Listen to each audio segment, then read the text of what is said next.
So இந்த college பார்த்தீங்கன்னாக்கா அரசினுடைய முன்முயற்சியில் இன்றைய தினம் வந்து ஆர்கே நகர் கேம்பஸில் நமக்கு இன்னைக்கு வந்து ஸ்டார்ட் பண்ணுறோம். இதுதான் வந்து நம்முடைய ஃபர்ஸ்ட் பேட்ச்.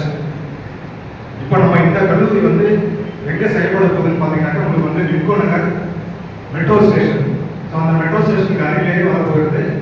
ஸோ இப்போ அதோடைய ஸ்டேட்டஸ் என்னன்னு பார்த்தீங்கன்னாக்கா இப்போ அந்த காலேஜ் வந்து இந்த ஃபவுண்டேஷன்ஸ் வந்து ஸ்டார்ட் பண்ணிருக்கு.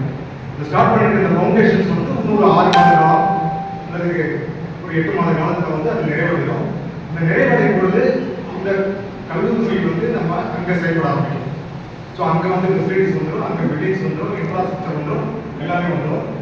ஸோ அது வரையில் கம்பெனியாக இங்கே இருக்கிற ஃபெசிலிட்டிஸை நம்ம வந்து யூஸ் பண்ணியிருக்கிறோம். உங்களுக்கான லேப் ஃபெசிலிட்டிஸாக இருந்தாலும், ஒர்க் ஷாப் ஃபெசிலிட்டிஸாக இருந்தாலும் எல்லாமே வந்து இங்கே வந்து யூஸ் பண்ணுறோம். இது சும்மா ஒரு இன்ட்ரோடக்ஷன். சரி, இந்த தினத்திற்காக வந்து பெற்றோர்களுக்கும் மாணவர்களுக்கும் முதன்மைங்கிறது வணக்கத்தினை தெரிவித்துக் கொள்கிறேன். ஸோ இந்த டெக்னிக்கல் எஜுகேஷன்ஸ் ஒரு கண்ட்ரி அப்படின்னு எடுத்துக்கிட்டீங்கன்னா இப்போ உலகம் முழுசும் இருக்கிற கண்ட்ரிஸ் எடுத்துக்கிட்டாக்கா அந்த 3 வகையாக வந்து பிரிச்சுவாங்க. எப்படி பிரிப்பாங்கன்னு பார்த்தீங்கன்னாக்கா developed Nations, and then developing Nations, and then under developed Nations. வளர்ச்சி அடைந்த நாடுகள், வளர்ந்து கொண்டிருக்கும் நாடுகள். அப்புறம் அண்டர் டெவலப்டு நேஷன்ஸ்னாக்க இன்னும் வந்து வளர்ச்சியை நோக்கி போகாத நாடுகள். இப்படி வந்து 3 வகையாக வந்து நம்ம பிரிக்கணும். அப்படி இந்தியாவில் இருக்கும்போது பார்த்தீங்கன்னாக்கா உங்களுக்கு வந்து எந்த கேட்டகரியில் வரும்னு நினைக்கிறீங்க? சொல்லுங்க பாப்போம். இது வளர்ச்சி அடைஞ்ச நாடா, இதை வளர்ந்து கொண்டிருக்கிற நாடா, வளர்ந்து கொண்டிருக்கும் நாடு. இது வந்து ஒரு டெவலப்பிங் நேஷன்ஸ் சொல்றோம். ஏன் டெவலப்பிங் நேஷன் சொல்றோம்? எந்த ஒரு கண்ட்ரியை வந்து டெவலப்பிங் நேஷன் சொல்றோம் அப்படின்னு பார்த்தீங்கன்னாக்கா அதனுடைய இன்ஃப்ராஸ்ட்ரக்சர்ல, அதாவது அங்கே வந்து இருக்கிற கட்டுமானத்தில், அங்கே இருக்கிற டெக்னிக்கல் ஸ்கில்ல, அங்கே இருக்கிற வந்து நமக்கு வந்து நாலேஜில், அங்கே இருக்கிற எஜுகேஷன்ஸில், இது எல்லாத்துலேயுமே வந்து படிப்படியாக முன்னேறி வருகிற நாடை வந்து நம்ம என்ன சொல்கிறோம்னாக்கா ஒரு டெவலப்பிங் நேஷன்ஸ் அப்படின்னு சொல்கிறோம். ஸோ அந்த மாதிரி டெவலப்பிங் நேஷன்ஸாக இருக்கிறத என்ன ஒரு அட்வான்டேஜ் அப்படின்னு பார்த்தீங்கன்னாக்கா அந்த நாடு வளரும் போது அந்த நாட்டுக்கு அடித்தளமாக இருக்கக்கூடிய அந்த மக்களும் சேர்ந்து வளருவாங்க. மக்கள் வளர்ச்சின்றது என்னது? மக்களுக்கான இண்டிவிஜுவலாக அவங்க ஸ்பெண்ட் பண்ணக்கூடிய அமௌண்ட். இப்போ இன்னைக்கு நான் வந்து நமக்கு வந்து ஒரு 100 ரூபாய் என்னால் செலவு பண்ண முடியுது அப்படின்னாக்கா இன்னொரு 2 வருஷம் போச்சுன்னு வச்சுங்களேன், ஒரு நாளைக்கு வந்து நான் ஒரு 300 ரூபாய் செலவு பண்ணுறேன்னு வச்சுக்கோங்க. அப்போ நம்ம என்ன பண்ணிருக்கோம்? அதுக்கான கெப்பாசிட்டி எனக்கு வளர்ந்துருக்கணும். ஸோ அப்போ நாட்டு வளர்ச்சி என்பது தனிநபர்களுடைய வளர்ச்சியும் சார்ந்தது. தனிநபர்கள் வந்து வளர்ந்தாதான் என்ன ஆகும்? நாடே வளர முடியும். ஸோ அதனால தான் என்ன சொல்றோம்னாக்கா இந்தியா வந்து ஒரு டெவலப்பிங் நேஷன்ஸ். ஸோ இந்த டெவலப்பிங் நேஷன்ஸ் என்ன தேவை? 2 விதமா வளரணும். ஒன்று வந்து பார்த்தீங்கன்னாக்கா அதனுடைய எக்கனாமி வளர்றதுக்கு என்ன தேவை? ஒன்று அதனுடைய விவசாயம் வளரணும். முக்கியமாக விவசாய நாடாக இருந்தால் விவசாயம் வளரணும். இன்னொன்று வந்து தொழில் வளரணும். தொழில் வளர்ச்சி வந்து இருக்கணும். இண்டஸ்ட்ரீஸ் வந்து வளரணும். இண்டஸ்ட்ரீஸுடைய வளர்ச்சி தான் வந்து நமக்கு வந்து ஒரு மைல்கல். நீங்கள் அந்த ஒரு கண்ட்ரி போகிறீங்கன்னு வச்சுக்கோங்களேன், அந்த இடத்துல ஒரு இண்டஸ்ட்ரியே இல்லை அப்படின்னு பார்க்குறீங்கன்னு வச்சுக்கோங்க, அந்த கண்ட்ரி வந்து கண்டிப்பாக வந்து வளர்ந்துருக்காது.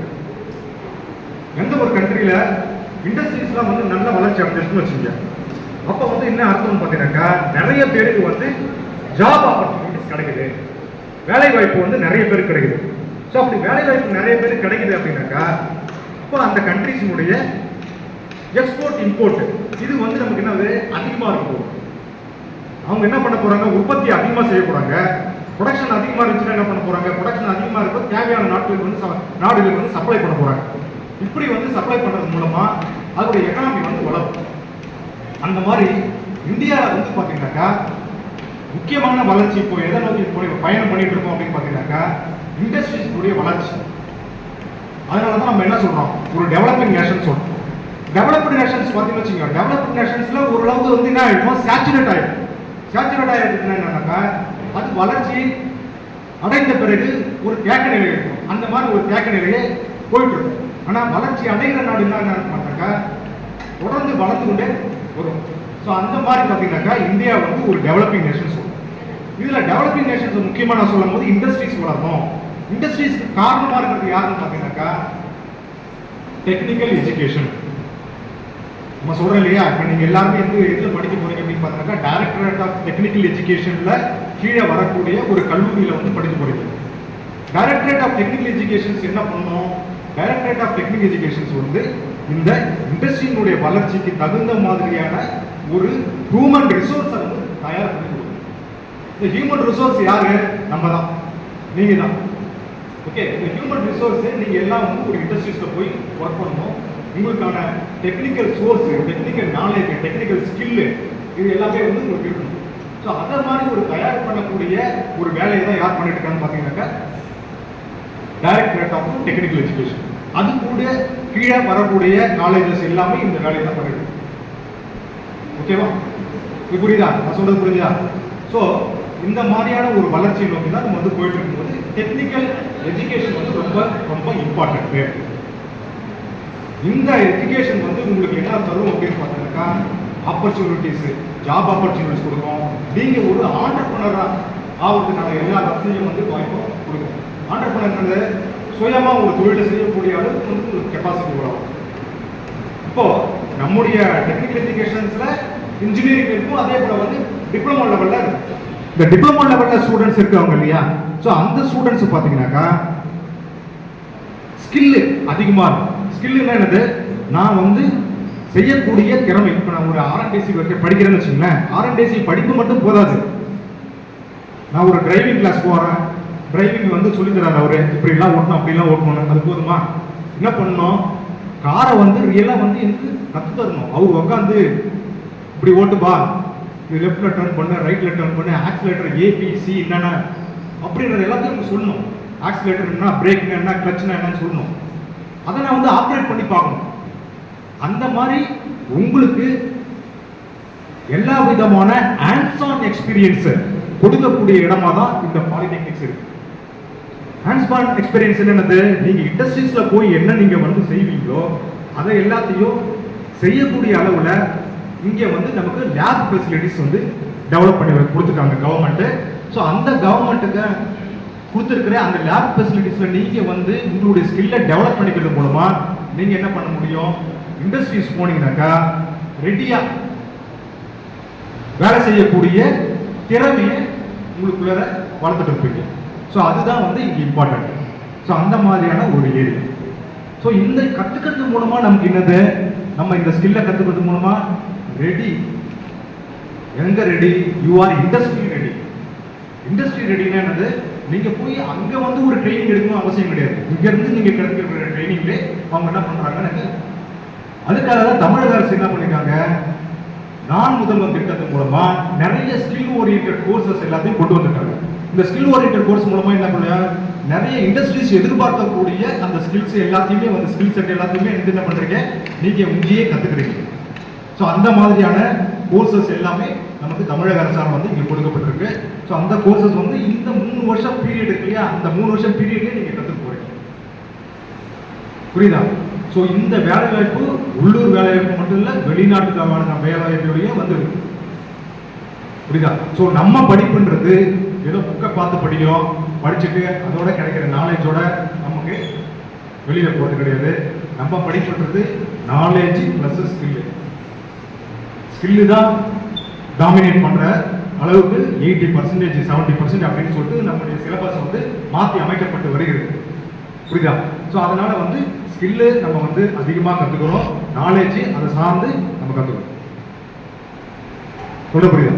ஸோ அதனால வந்து இங்க கிடைக்கக்கூடிய வேலைவாய்ப்பு ஏன் வந்து நம்ம வந்து வளர்ச்சி அடைஞ்சு வரோம் அப்படின்னு சொன்னாக்கா, குறிப்பா இந்தியாவே வளருது. அதுல வந்து பாத்தீங்கன்னா தமிழ்நாடு வந்து பெரிய அளவில் வந்து வளர்ந்துட்டு வருது. ஏன் அப்படின்னு சொன்னாக்கா, இங்க வந்து நமக்கு வந்து ஏசியாவுடைய டெட்ராய்ட் அப்படின்னு சொல்லக்கூடிய கார் மேனுஃபேக்சரிங் கம்பெனி, அதாவது ஆட்டோமொபைல், குறிப்பா automobile manufacturing companies, car manufacturing company, இது எல்லாமே இதுக்கான ஒரே இடம், பெரிய இடம் ஏசியாஸினுடைய டெட்ராய்ட். டெட்ராய்ட்னா என்னன்னு பாத்தீங்கன்னாக்கா, அமெரிக்காவில் வந்து டெட்ராய்ட்னு சொல்லுவோம். அந்த டெட்ராய்ட் என்னன்னு பாத்தீங்கன்னாக்கா, அங்க வந்து ஒரு கார் மேனுஃபேக்சரிங் கம்பெனிஸ் வந்து பெரிய அளவில் இயங்கிட்டு வருது. அதே போல ஆசியாவிலேயே பெரிய டெட்ராய்ட் அப்படின்னு பாத்தீங்கன்னாக்கா நம்முடைய சென்னை தான் சொல்றோம். ஏன்னாக்கா இங்கே தான் வந்து automobile companies, car manufacturing companies இது எல்லாம் அதிகமாக இயங்கக்கூடிய இடமா இருக்கு. ஓகே, இந்த ஃபியூச்சர்ல பார்த்தீங்கன்னாக்கா எலக்ட்ரிக் வெஹிக்கிள்ஸ் இப்போ வந்து 4000 கோடியில் வந்து காஞ்சிபுரத்தில் வந்து ஒரு இண்டஸ்ட்ரியல் பார்க் வந்து கொண்டு வராங்க. இப்போ சிப்காட்லாம் இருக்கு இல்லையா, அந்த மாதிரி வந்து நமக்கு வந்து இண்டஸ்ட்ரியல் பார்க் வந்து காஞ்சிபுரத்தில் கொண்டு வராங்க. அதில் வந்து டாடா பார்த்தீங்கன்னாக்கா உங்களுக்கு வந்து இவி வெஹிக்கிள்ஸ், எலக்ட்ரிக்கல் வெஹிக்கிள்ஸ் இப்போ எல்லாமே வந்து நமக்கு இந்த கன்வென்ஷனல் வெஹிக்கிள்லேருந்து மாறி நம்ம என்ன பண்ணுறோம், எலக்ட்ரிக்கல் வெஹிக்கிள் நோக்கி போயிட்டு இருக்கு உலகம். அந்த எலக்ட்ரிக்கல் வெஹிக்கிள்ஸ் வந்து கொண்டு வராங்க.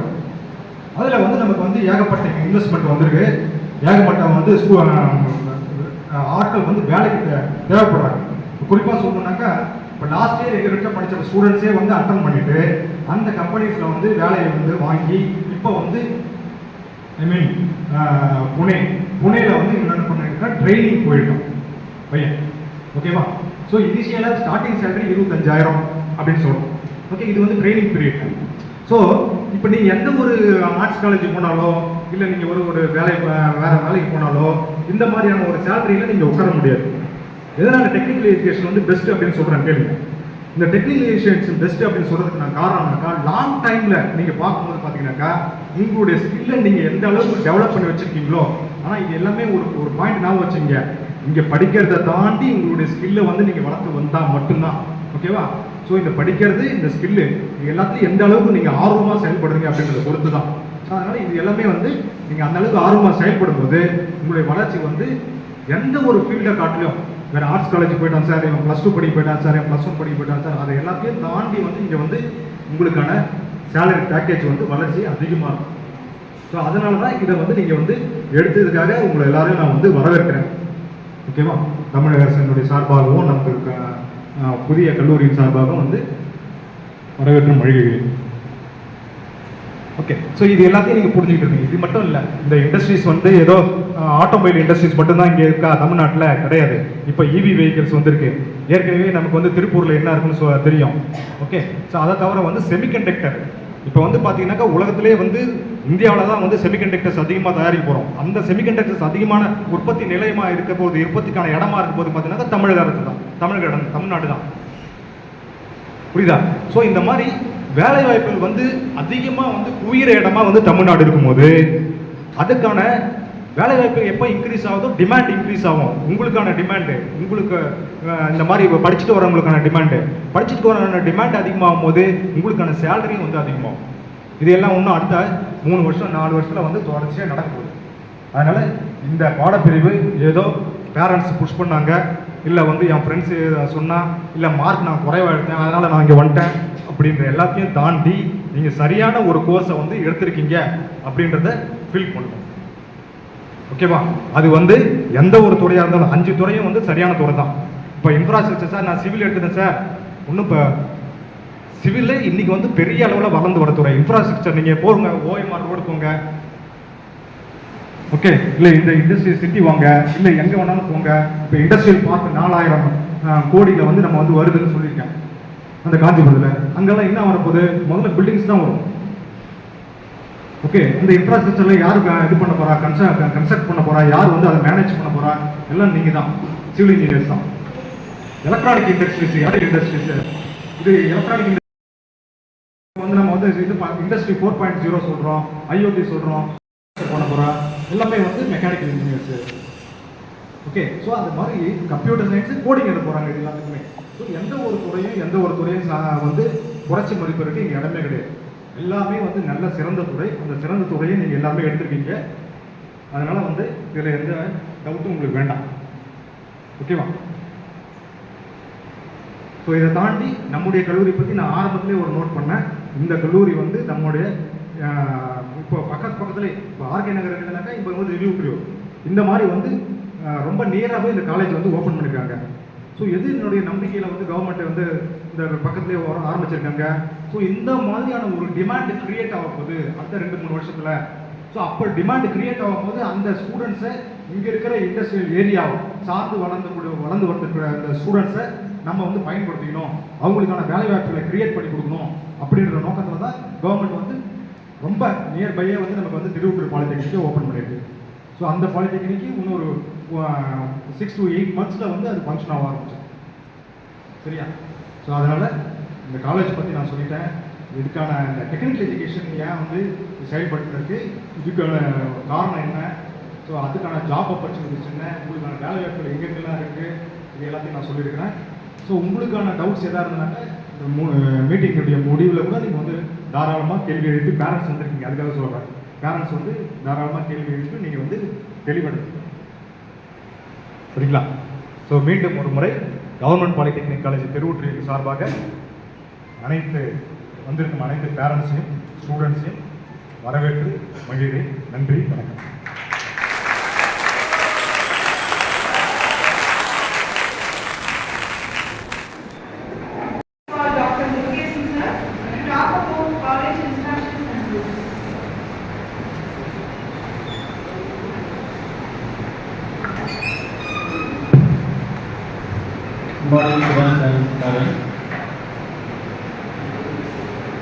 காலேஜ் எல்லாருமே ஜாயின் பண்ணிட்டோம்.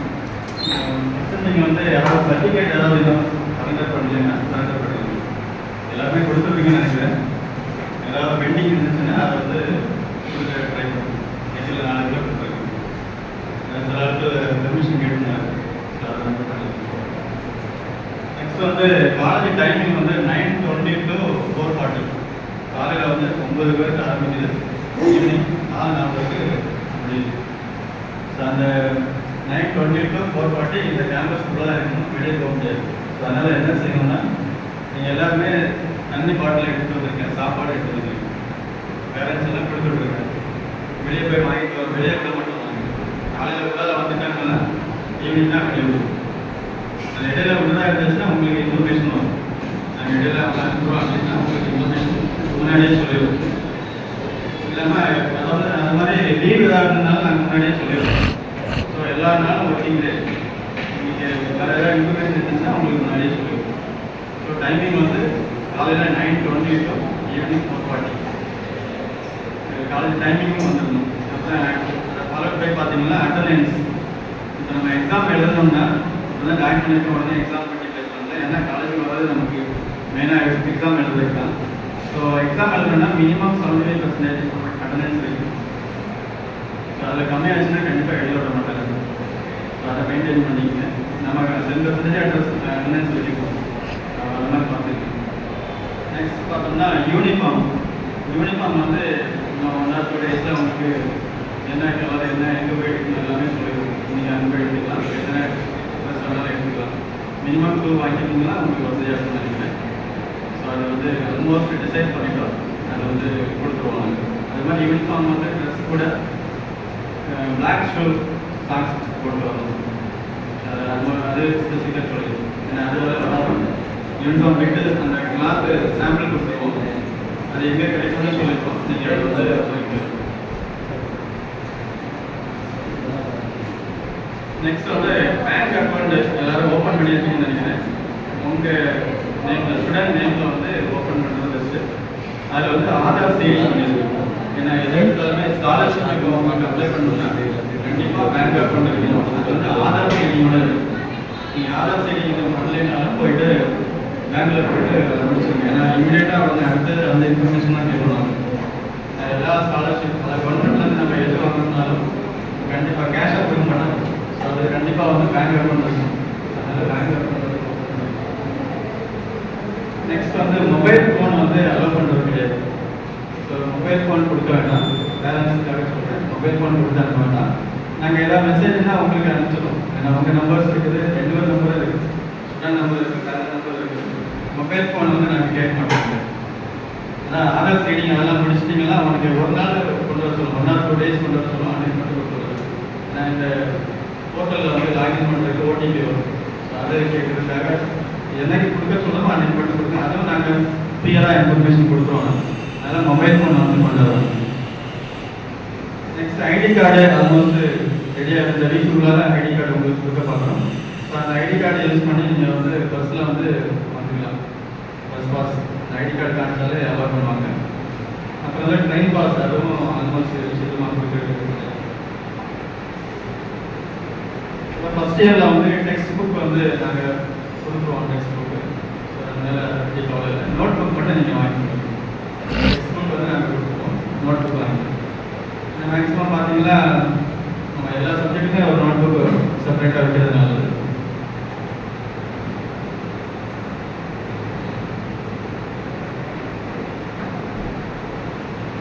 இதெல்லாம் மேஜராக வளர்க்குறேன். ஏதாவது உங்களுக்கு டவுட் இருந்தால் கேட்கும்.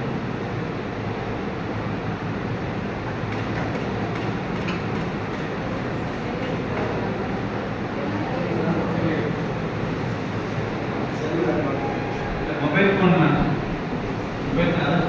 ஃபோன் வந்து கொடுத்து விட வேண்டாம். நாங்கள் கேட்க மாட்டோம். எப்போ தேவைப்பட்டுனா கொடுக்கணும்னு சொல்லுவோம், அப்போ மட்டும் கொடுத்து விடுங்க. மொபைல் ஃபோன் வந்து கண்டிப்பாக நாட் அலவுட். அப்போ இங்கே மாட்டிட்டாங்கன்னா நாங்கள் மொபைல் ஃபோன் போய் தர மாட்டோம்.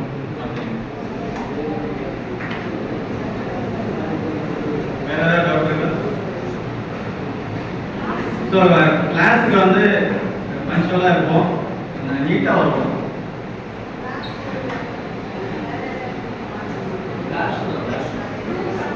கட்டிங் பண்ணிட்டு வரணும், சரியா?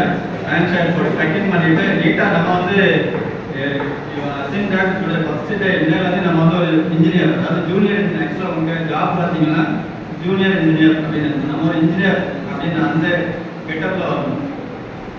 ஃபர்ஸ்ட்டில் வந்து இவங்க நல்லா காலேஜில் படிக்க போகிறோம் போல அந்த மாதிரி இருக்கணும்.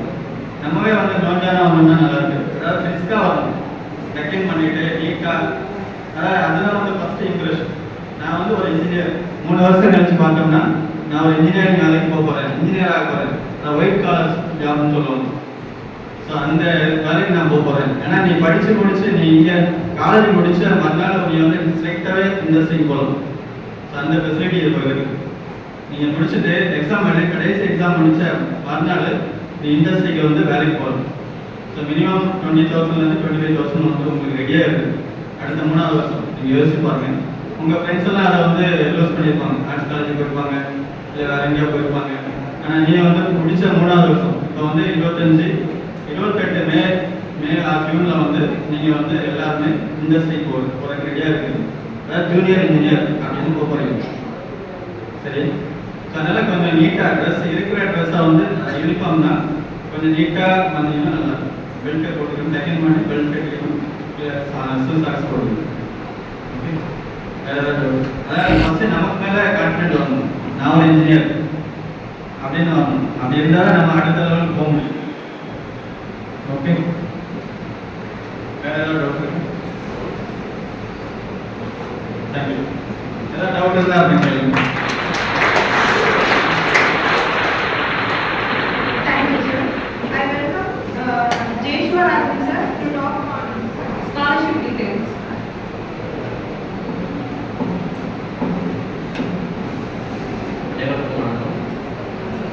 எல்லாரும் ஃபர்ஸ்ட் இயர்ல அட்மிஷன் போட்டுருக்கீங்க. இதில் உள்ள ஸ்காலர்ஷிப்போட மொத்த உதவித்தொகை அப்படிங்கிற கல்வி உதவித்தொகைங்கிறது கவர்மெண்ட்ல இருந்து கொடுக்குறது. கவர்மெண்ட் காலேஜ்னால டேரெக்டாக வராது. அதை பற்றி உங்களுக்கு சொல்ல போகிறேன். நான் தயவுசெய்து கொஞ்சம் ஒரு 2 நிமிஷம் உங்களுக்கு வர மணி காசை பற்றி நான் பேச போகிறேன். அதை கொஞ்சம் கவனிச்சுக்கோங்க.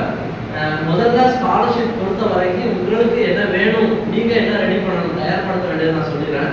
உங்களுடைய கம்யூனிட்டி சர்டிஃபிகேட், ஜாதி சான்றிதழ் புதுசாக வாங்கியிருக்கணும்.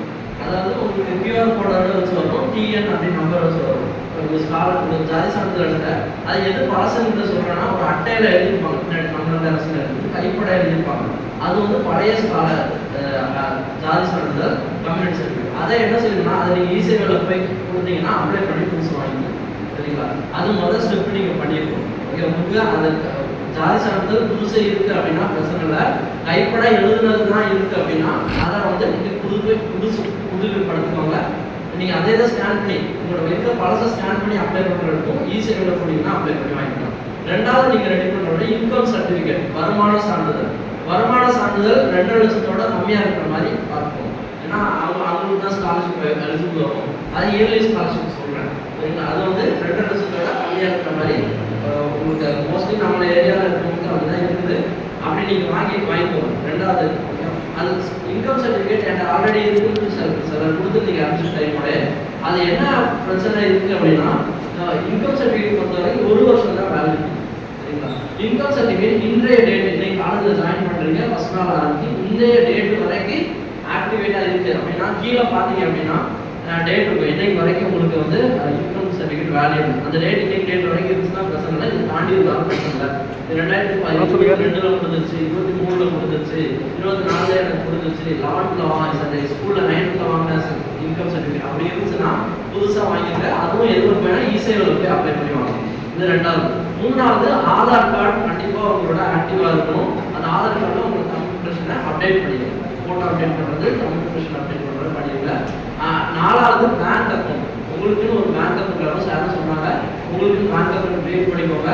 அதில் உங்களுடைய ஆதார் கார்டை இணைச்சிருக்கணும். அதாவது சிடி ப்ராசஸ் சொல்லுவாங்க, ஆதார் கார்டை இணைச்சிருக்கணும். இது நாலும் உங்கள் சைட்லேருந்து கண்டிப்பாக முடியும். இது income certificate, community certificate, Aadhaar card, bank account, ஜாதி சான்றிதழ், வருமான சான்றிதழ், ஆதார் அட்டைக்கு உங்களோட டீட்டெயில் இருக்குது.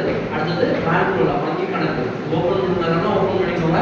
அது வந்து ஆக்டிவேட் பண்ணி வச்சுக்கோங்க. அதில் ஆதார் கார்டையும் பேங்க் அக்கௌண்ட்டையும் லிங்க் பண்ணி வச்சுக்கோங்க. இவ்வளோ வந்து நீங்கள் வந்து உங்கள் சைடில் பண்ணியிருக்கணும். ஸ்காலர்ஷிப் டீட்டெயில் என்னென்னா சொல்லிடுறேன். முதல்ல வருட ஸ்காலர்ஷிப், ஒரு வருஷத்துக்கு ஒருக்கா வர ஸ்காலர்ஷிப். அது யாருக்குன்னா வரும்னா பிசி, எம்பிசி, எஸ்சி, எஸ்டி கம்யூனிட்டியில் இருக்க எல்லாருக்குமே வரும்.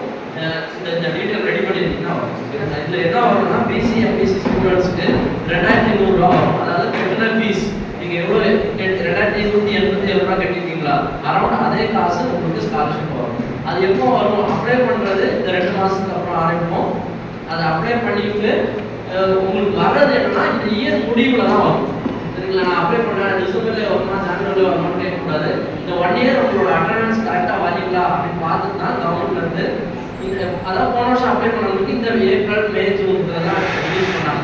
சரிங்களா? அதே மாதிரி தான் உங்களுக்கு அப்ளை பண்ணுறது இந்த டீட்டெயில் எப்பவுமே ரெடி பண்ணிட்டீங்கன்னா அப்ளை பண்ணிடுவோம்.